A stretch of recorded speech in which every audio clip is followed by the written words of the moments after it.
வணக்கம். ஒரு வழியாக இந்தியா முழுக்க நாடாளுமன்ற தேர்தல் பரப்புரை, தேர்தலும் ஆல்மோஸ்ட் முடிகிற நிலைமைக்கு வந்திருக்கு. அதே மாதிரி இந்தியாவிலேயே தமிழகத்திற்கு மோடி அவர்கள் படையெடுத்து வந்தது போல் எந்த மாநிலத்துக்கும் அவர் போனதில்லை. தமிழகத்தை எப்படியாவது நம்ம கைவசப்படுத்தணும்னு சொல்லிட்டு இங்கே வந்து தமிழில் பேசினார், திருக்குறளை பற்றி பேசினார், என்னென்னவோ பண்ணி பேசினார். அடிக்கடி வந்து தமிழ்நாட்டில் முற்றுகிட்டு பேசிகிட்டு இருந்தார். ஆனால் அது ஒன்றுமே செல்லுபடி ஆகலை. அவர் என்ன நினச்சிட்டாருன்னா, எப்படியாவது நம்ம தமிழ்நாட்டை வந்து நம்ம கைவசம் எட்டுன்னு வந்துடலாம் அப்படின்னு நினச்சார். இப்போது அந்த மனக்கோட்டையில் தான் இருக்கார் மோடி அவர்கள். ஆனால் இது எல்லாமே வந்து கிரிமினல் வேஸ்ட்டு. அவருக்கு பாவம் தெரியல, அவருக்கு தெரியாமல் பேசின்னு இருக்காரு. தேர்தல் பயத்தில் என்ன பேசணும் ஏது பேசணும்னு தெரியாமல் அவர் வாட்டுக்கு பேசின்னு இருக்கார். ஏன்னா அந்த அளவுக்கு இப்போ ஸ்ட்ரெஸ்ஸில் இருக்கார். இப்போ அவர் அந்த அளவுக்கு பிரச்சனையாக இருக்குது இப்போ அவருக்கு. நான் எங்கே சொன்னேன் சிறுபான்மையினருக்கு எதிரி அப்படின்னு சொல்லி? நான் சொல்லவே இல்லையே. இஸ்லாமியர்கள் எங்களுக்கு எல்லாம் எங்கள் நண்பர்கள் தான், நான் அவங்களுக்கு எதிராக எதுவுமே செய்யலையே அப்படின்னு பேசினார். உங்கள் எல்லாருக்குமே தெரியும். இப்போ என்ன பேசுகிறேன்னு அவருக்கே தெரியாமல் பிதற்றி கொண்டிருக்கிறார். பாவம், அவருடைய நிலைமை அப்படி ஆகிப்போச்சு. இப்போ அவருடைய வாழ்க்கை ரொம்ப விரக்தியில் இருக்கார், தோல்வி பயத்தில் இருக்காருன்னு சொல்லலாம். இப்போ அவர் தேர்தலுடைய தோல்வி பயத்தில் இருக்கார் அப்படின்னு கூட சொல்லலாம். இப்போ சில 2-3 நாட்களுக்கு முன்னால் பீகாரில் பேசியிருக்கார். பீகாரில் என்ன மாவட்டம்னா பாட்லிபுத்திரா அப்படின்னு நாடாளுமன்ற தொகுதிக்கு இருக்கிற வேட்பாளருக்காக இவர் பேச போயிருக்காரு. அது எந்த ஊர்னா பிக்ராம் அப்படிங்கிற பகுதியில் பேச போயிருக்கார். அங்கே என்ன பிரச்சாரத்தில் என்ன பேசியிருக்காரு அப்படின்னா, எஸ்சி பிரிவினர்களுக்கு இருக்கிற ஒதுக்கீடை பறித்து இஸ்லாமியர்களுக்கு கொடுக்க போகிறாங்க, இவங்களுக்கு துரோகம் பண்ண போகிறாங்க இந்தியா கூட்டணி அப்படின்னு அங்கே பேசியிருக்கார் பீகாரில். அதான் இந்தியா கூட்டணி அந்த மாதிரி செய்ய போகுது அப்படின்னு பேசியிருக்கார். நானும் அதை கண்டிப்பாக முறியடிப்பேன் அப்படின்னும் பேசியிருக்கார்.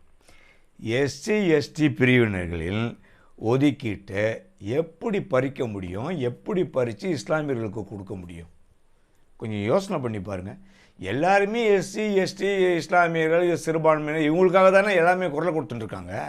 அப்படி இருக்கும்போது அவங்கக்கிட்ட இருக்கிற இடஒதுக்கீட்டை பிடிங்கி இஸ்லாமியர்களை கொடுப்பேன்னு, இது வந்து ஒரு கண்மூடித்தனமான பேச்சு இல்லையா? யார் ஏற்றுப்பாங்க இதெல்லாம்?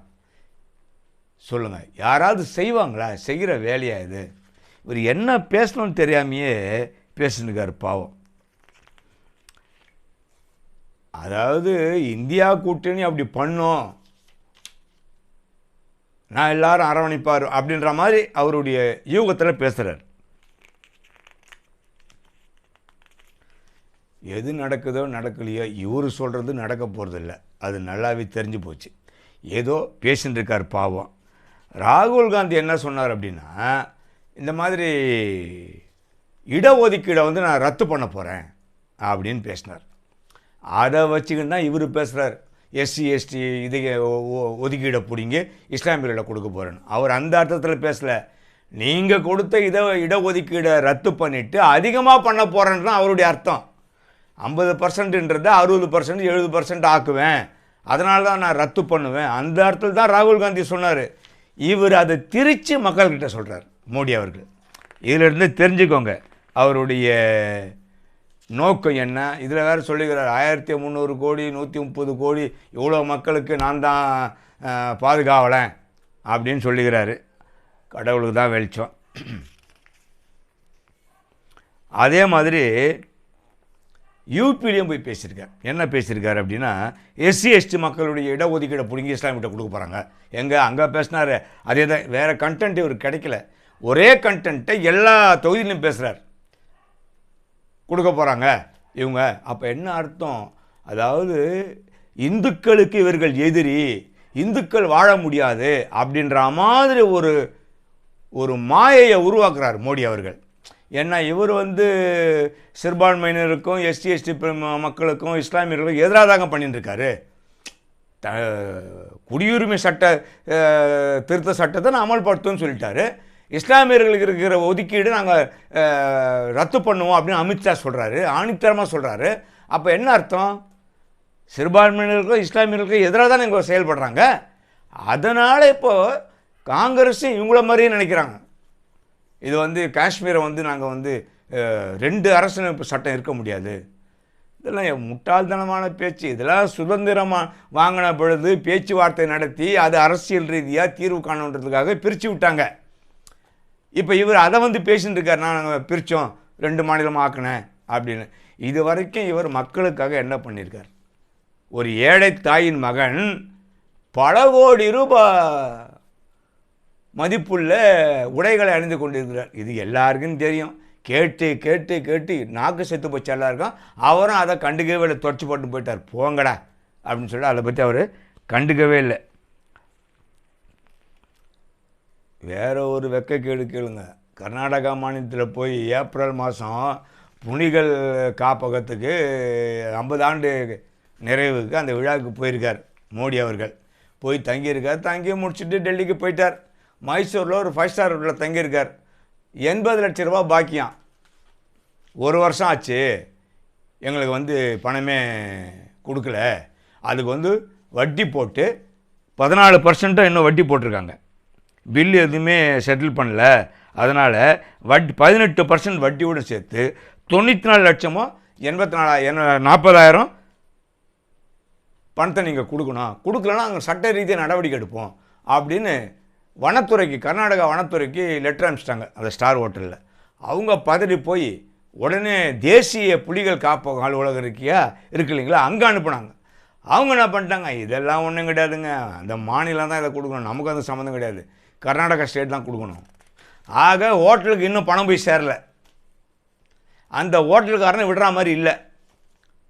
எவ்வளோ பெரிய அசிங்கம், எவ்வளோ பெரிய கீழ்த்தரமான செயல் இது. ஒரு பிரதமர் ஓசியில் இருந்துட்டு போயிருக்காரு. இது எவ்வளோ பெரிய அசிங்கம். உங்கள் கட்சிக்கு அசிங்கம், நாட்டுக்கு அசிங்கம், மக்களுக்கு அசிங்கம், வாக்களித்த மக்களுக்கு அசிங்கம். இவ்வளோ பெரிய தகுதித்தம் பண்ணியிருக்கிறீங்க. உடனடியாக அந்த பில்லை செட்டில் பண்ணியிருக்க வேண்டாமா? சொல்லுங்கள், இது எவ்வளோ பெரிய அசிங்கம் இது.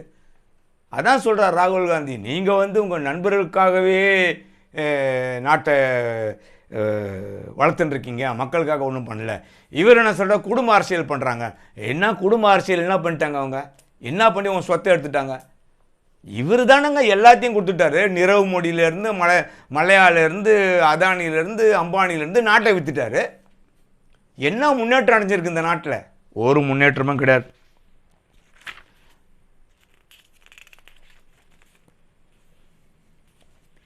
இதனால் இப்போ இவருக்கு என்னன்னா பயம் போச்சு.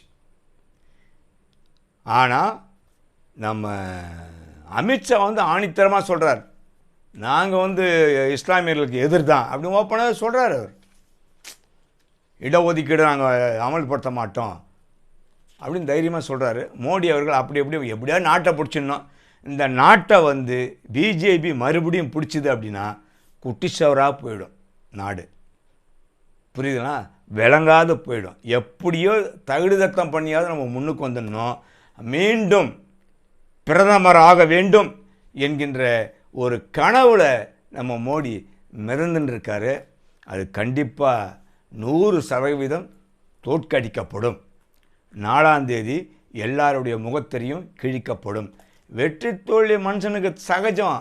ஐயா மோடி அவர்கள் அதை அப்படியே ஜாலியாக எடுத்துன்னு போய்க்கினே இருக்கணும். இதுதான் வாழ்க்கை. 10 வருஷம் ஆண்டிங்க, 10 வருஷம் வாழ்ந்தீங்க, பரவாயில்ல, எப்போதும் பார்க்குற மாதிரி கிளம்பி போய்கினே இருங்க. 10 வருஷம் ஆண்டது போதும். காங்கிரஸ் ஆளட்டும், வழிவிடுங்க. உங்களை ஒன்றும் பண்ண மாட்டாங்க, பயப்படாதீங்க. பார்ப்போம். 4ஆம் தேதி ரிசல்ட்டு வரும்பொழுது யார் முகத்திலே கரி பூசுகிறார்கள் இந்த மக்கள், யாருக்கு மாலை அணியப் போகிறார்கள் என்பதை நாம் பொறுத்திருந்து பார்ப்போம். மீண்டும் இன்னொரு காணொளி காட்சியிலே உங்களை சந்திக்கின்றேன். நன்றி, வணக்கம்.